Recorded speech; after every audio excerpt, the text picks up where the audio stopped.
Okay, so now we're going to look at some of the basic concepts of the Ezekiel choke.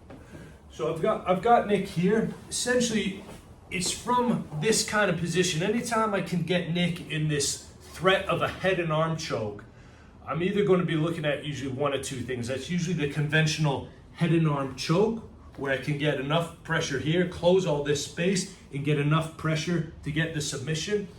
The Ezekiel choke is, I'm actually using this hand to fill that space between his neck here. So when I'm in this position, one of the things I like to do here is I'm actually going to grab my own sleeve with my right hand. So obviously my right hand's dedicated now to securing and holding this position. Obviously, as I'm demonstrating, I've got loads of space here. In reality, I'm doing this all while squeezing and putting pressure. I don't want to open up and allow any space for Nick, because all he needs to do, if he gets his elbow out, the position is lost.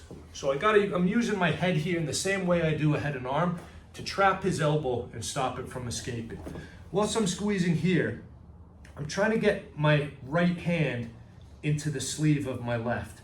So to do that, I'm going to open up. I go 4 fingers in, and I bury all those fingers through the sleeve, really as deep as I can.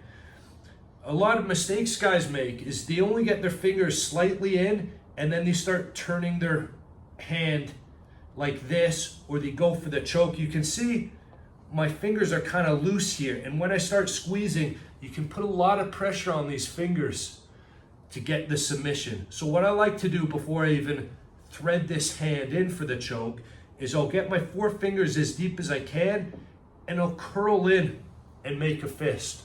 So what I'm looking at trying to achieve is the back of my knuckles on my own wrist.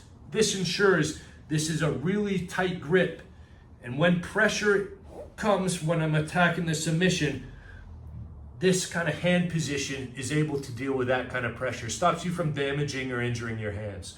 So I'm threading my 4 fingers in, and I'm making a fist, and now I'm trying to thread this second hand through.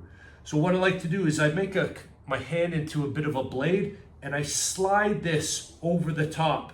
Once I get it under the chin, once I've wedged this hand under the chin against his neck, then what I like to do from here is I'll then turn this into a fist to get that much more pressure.